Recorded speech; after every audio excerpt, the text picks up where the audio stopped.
Hi. Magandang umaga mga minamahal ko mga taga-subaybay. Maaga at magandang magsibak ng panggatong, maaga, mababa pang araw.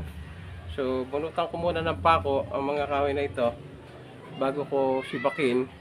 May mga pako ito. At para hindi mabungi yung gulok na gagamitin ko pansibak. So, gulok yung ginagamit ko pansibak. At bunutan ko muna ng pako.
Maraming salamat mga minamahal ko mga taga-subaybay.